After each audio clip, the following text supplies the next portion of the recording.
External Affair Insights। NATO एक ऐसा military संगठन जो पिछले कई दशकों से सभी वेस्टर्न कंट्रीज को काफी सुरक्षा प्रदान करते आया है और इसे दुनिया के सबसे सफलतम मिलिट्री संगठनों में से एक कहा जाता है, जिसने पश्चिम के कई छोटे छोटे देशों को रूस के आक्रमण से बचाए रखा। और नेटो की ही सफलता को देखते हुए दुनिया के कई अलग अलग क्षेत्रों में भी इसी प्रकार की एक मिलिट्री संगठन बनाने की बातें कई बार कही गई है, परंतु ये कभी भी संभव नहीं हो पाई है। कई बार कई इस्लामिक कंट्रीज ने भी इसी प्रकार के एक इस्लामिक मिलिट्री संगठन की बनाने की बातें कही थी, परंतु वो भी संभव ना हो पाया। परंतु हाल के कुछ वर्षों में एशिया में ही एक ऐसी नेटो अलायंस बनाने की बातें काफ़ी ज़्यादा जोर पकड़ती जा रही है। आखिर आज के समय एशिया में एक नेटो जैसी मिलिट्री संगठन की बनाने की बातें क्यों कही जा रही है और कौन सा वो देश है जो इसे बनाने की बातें कह रहा है।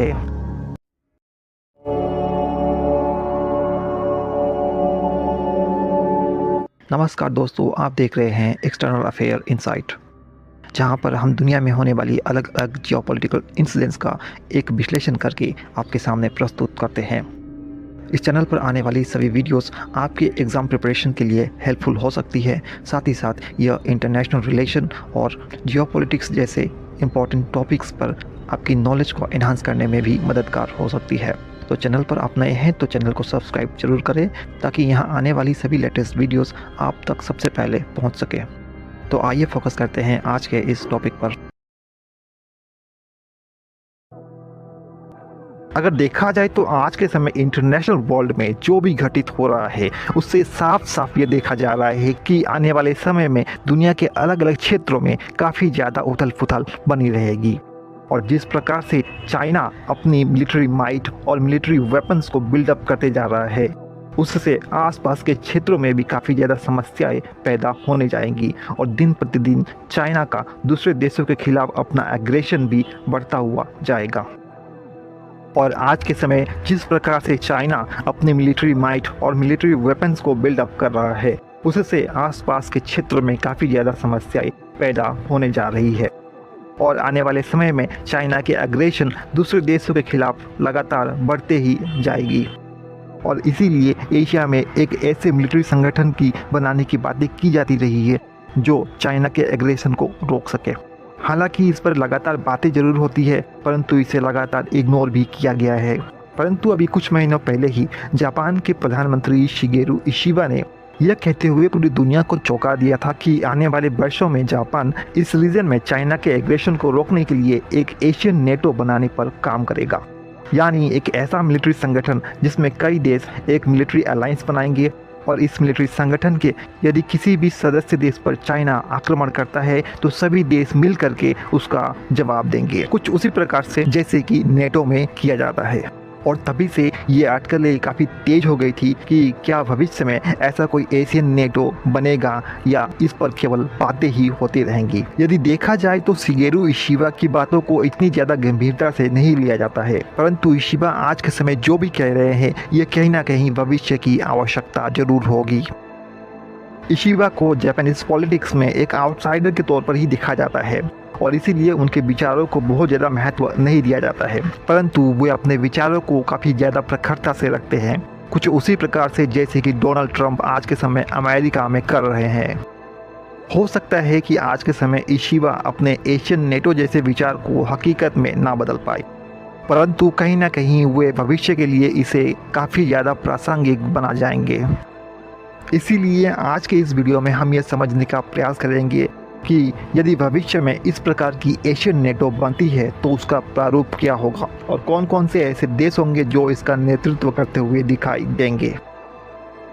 दोस्तों, एशियन नेटो अपने आप में कोई नई मिलिट्री अलायंस नहीं है, बल्कि आज के समय एशिया में कई अलग अलग मिलिट्री अलायंस ऑलरेडी एग्जिस्ट करती है, परंतु समय के साथ अब यह उभरती हुई चुनौतियों को संभाल नहीं पा रही है। मिसाल के तौर पर आज के समय यूएसए का जापान और साउथ कोरिया के साथ एक बाइलेटरल मिलिट्री अलायंस मौजूद है। वहीं यूएसए और फिलीपींस के बीच भी एक मिलिट्री अलायंस एग्जिस्ट करता है, परंतु रीजन में चाइना के बढ़ते एग्रेशन से इस प्रकार की मिलिट्री अलायंस कोई ज़्यादा प्रभाव नहीं डाल पा रही है। परंतु रीजन में चाइना के बढ़ते हुए एग्रेशन से इस प्रकार की मिलिट्री अलायंस कोई ज़्यादा प्रभाव नहीं डाल पा रही है।